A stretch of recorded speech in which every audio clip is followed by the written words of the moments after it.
Ayan, good morning guys. Live na ba ako? Hindi. Nagbi-video lang po ako guys para sa inyo. Storytelling time ito. Happy November sa lahat. Nagawa lang ako nitong aking video para ma-greet ko kayo ng Happy November kasi hindi ako masyadong hindi ako masyadong nagla-live na mukha. Ginagawa ko na yung aking easy. Yun ang talaga ang parang ko ngayon, libangan. At medyo naka-escape ako ng paggawa ng easy or nagbi-video. Gumawa ako kahapon ng maliit na video. Pumunta ako sa cemetery. So, November 2 na ngayon, 2024. At meron akong ikukwento sa inyo guys, nung isang experience ko na for the first time in the history na nagkaganon na talagang goosebump ako noon. Kasi noon guys, hapon, bigla-bigla lang kasi ang desisyon ko na magpunta ako doon sa public cemetery, doon sa libingan ng aking papa, sa Lubugan, Toril, Davao City. So, nauna ako doon, nag-charter ako papakyaw ako ng tuk-tuk, yung RA dito guys, tawag. Ako, tapos, una talaga ako doon na lumating sa libingan ng aking papa. Tapos nagpalinis ako, may ginawa ko diyang video, nakita ninyo, yung doon sa aking screencast. At saka, ang lang talaga na nag-goosebump talaga ako guys, yung may bata kasi doon nakatayo, tapos sinabihan ko siya na gawa na lang siya ng lettering doon sa lapida ng papa ko, di ba mayroon doon na lapida. Tapos may dala akong bulaklak, ganon. Tapos pinilagay ko doon sa may itaas ng ng lapida, di ba? Tapos ang naanuhan ko talaga dito doon guys is hindi ko siya sukat akalain na habang ang bata nagumpisa na siya na maglagay ng ng pintura doon sa lapida, doon sa pangalan ng papa ko. Tapos siyempre gumawa ako ng video. Nilapit ko talaga yung mobile ko doon sa kanyang kamay, doon banda sa Tapos bigla ba namang lumapit yung maputi na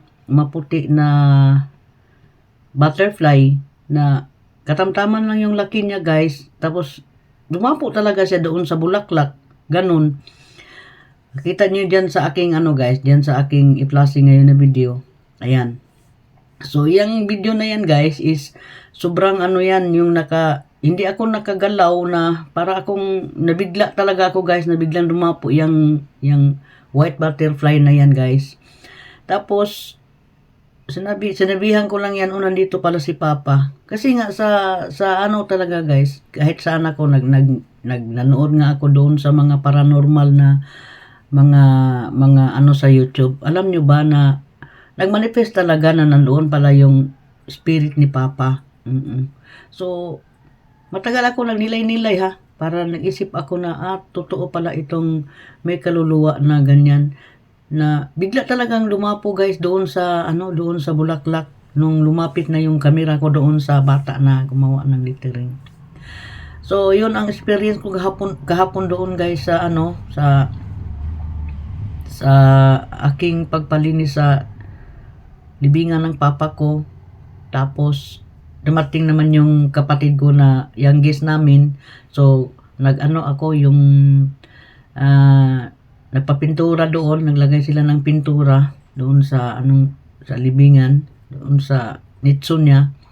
Pagkatapos umalis na kami at pumunta na kami dito sa Mintal at kumakain.